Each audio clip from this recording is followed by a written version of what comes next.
Good morning. I am B.C. Krishna Prasad, Assistant Professor, Department of History, Government Arts College, Autonomous, Chitradurga. Now I am going to brief the ancient Indian history for the BA degree first semester, Davangere University, 14th session. Module 1, Harappa Culture. ಅಧ್ಯಾಯ 1 ಹರಪ್ಪ ಸಂಸ್ಕೃತಿ. Early period polity, ಉತ್ತರ ವೈದಿಕ ಕಾಲ, ರಾಜಕೀಯತೆ. Learning objectives. The study of political conditions of the early Vedic period would enlighten the students on nature of the kingship, duties of the king, army, justice and other organization. The study of political condition, ಉತ್ತರ ವೈದಿಕ ಕಾಲದ ರಾಜಕೀಯ ಪರಿಸ್ಥಿತಿಗಳನ್ನು ಅಧ್ಯಯನ ಮಾಡಬೇಕು ಅಂತ ಹೇಳಿದ್ರೆ ಈ ಕೆಳಕಂಡ ವಿಚಾರಗಳನ್ನು ನಾವು ತಿಳ್ಕೊಳ್ಬಹುದಾಗಿದೆ. ಒಂದು, ನೇಚರ್ ಆಫ್ ಕಿಂಗ್ಶಿಪ್, ರಾಜತ್ವದ ಬಗೆಗಿನ ಪರಿಕಲ್ಪನೆಗಳು, ರಾಜನ ಒಂದು ಕರ್ತವ್ಯಗಳು, ಆನಂತರದಲ್ಲಿ ಅವನ ಸೈನ್ಯ, ನ್ಯಾಯಾಡಳಿತ ಮತ್ತು ಅದರ ಇತರೆ ಸಮಸ್ಯೆಗಳ ಬಗ್ಗೆ ನಾವು ತಿಳಿದುಕೊಳ್ಳಬಹುದಾಗಿದೆ. ಅರ್ಲಿ ವೇದಿಕ್ ಪೀರಿಯಡ್ ಪೊಲಿಟಿ, ರಾಜಕೀಯತೆ. The Rigveda is the most ancient among the Vedas. Rigveda means divine songs. It is the compilations of the prayers offered to the god.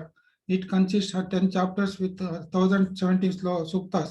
The suktas were throw much light upon the political, social, economic and religious conditions of the early Vedic period.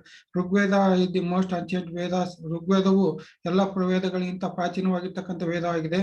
Rigveda ಅಂತ ಹೇಳಿದ್ರೆ ದೈವಿಕ ಸಾಂಗಗಳು ಎಂಬುದಾಗಿ, ದೈವಿಕ ಗೀತೆಗಳು ಎಂಬುದಾಗಿ ಹೇಳಲ್ಪಟ್ಟಿದೆ.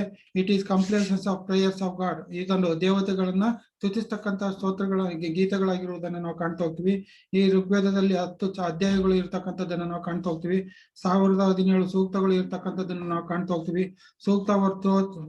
ಸೂಕ್ತಾಸ್ವರ್ throw much light upon the political. ಈ ಸೂಕ್ತಗಳು ರಾಜಕೀಯ, ಸಾಮಾಜಿಕ, ಆರ್ಥಿಕ, ಧಾರ್ಮಿಕ ಪರಿಸ್ಥಿತಿಯ ಮೇಲೆ ತಮ್ಮದೇ ಆಗಿರ್ತಕ್ಕಂಥ ವಿಷಯಗಳನ್ನ ತಿಳಿಸ್ತಕ್ಕಂಥದ್ದನ್ನು ನಾವು ಕಾಣಬಹುದಾಗಿದೆ.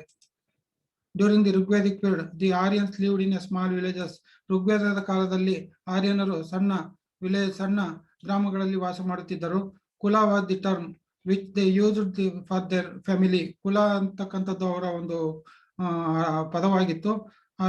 Which they used for their family, ಅದು ಕುಟುಂಬಕ್ಕಾಗಿ ಬಳಸ್ತಾ ಇದ್ರು ಕುಲ ಅಂತ ಹೇಳಿದ್ರೆ. ಆ ಕುಲಗಳ while its head was called kulapa. ಕುಲಪ ಅಂತ ಹೇಳಿದ್ರೆ ಅವನ ಕುಟುಂಬದ ಮುಖ್ಯಸ್ಥನನ್ನು ಕುಲಪ ಎಂಬುದಾಗಿ ಕರೆಯುತ್ತಿದ್ದರು.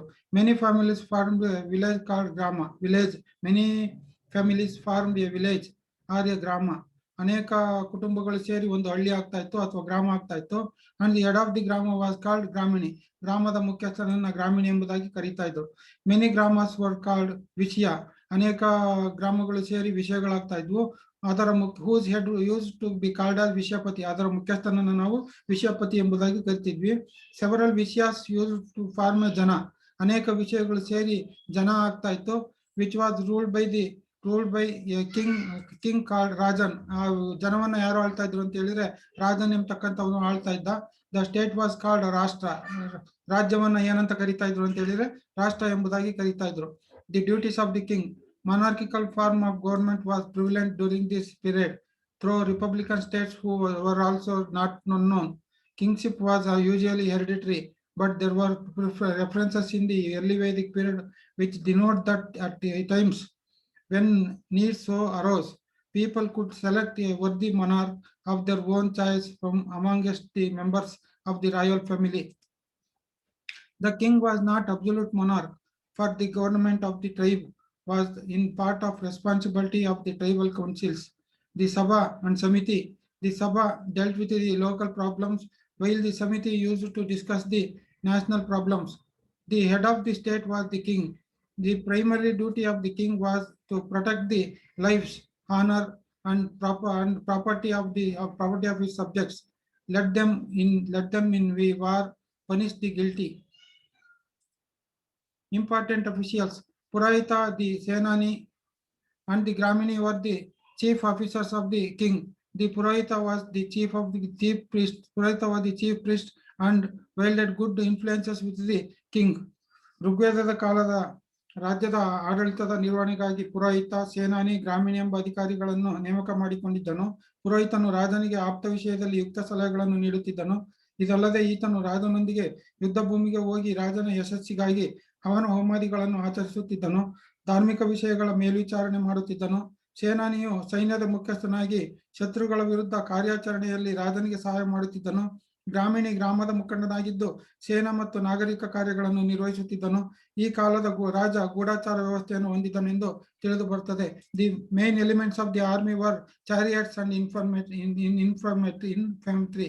The main weapons of the soldiers were bows, arrows, spears, lances, and strings.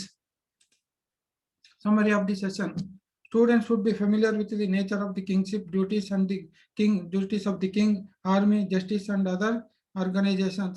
ವಿದ್ಯಾರ್ಥಿಗಳು ಇದರಿಂದ ಏನ್ ತಿಳ್ಕೊಂಡ್ರಪ್ಪ ಅಂತ ಹೇಳಿದ್ರೆ ರಾಜತ್ವದ ಬಗ್ಗೆ ತಿಳ್ಕೊಂಡ್ರು, ಆನಂತರದಲ್ಲಿ ರಾಜನ ಕರ್ತವ್ಯಗಳ ಬಗ್ಗೆ ತಿಳ್ಕೊಂಡ್ರು, ರಾಜನ ಸೇನೆಯ ಬಗ್ಗೆ ತಿಳ್ಕೊಂಡ್ರು, ರಾಜನ ನ್ಯಾಯಾಡಳಿತದ ಬಗ್ಗೆ ತಿಳ್ಕೊಂಡ್ರು, ಮತ್ತೆ ಇತರ ಸಂಸ್ಥೆಗಳ ಬಗ್ಗೆ ತಿಳ್ಕೊಂಡ್ರು. ಅವರು ರೆಫರೆನ್ಸ್ ಬುಕ್ಸ್ಗಳು ಅಂತ ಹೇಳಿದ್ರೆ ಇದಕ್ಕೆ reference text KL Khurana, History of India, History of India, V.D. Mahajan, Ancient India, L.P. Sharma, History of India, Ancient India.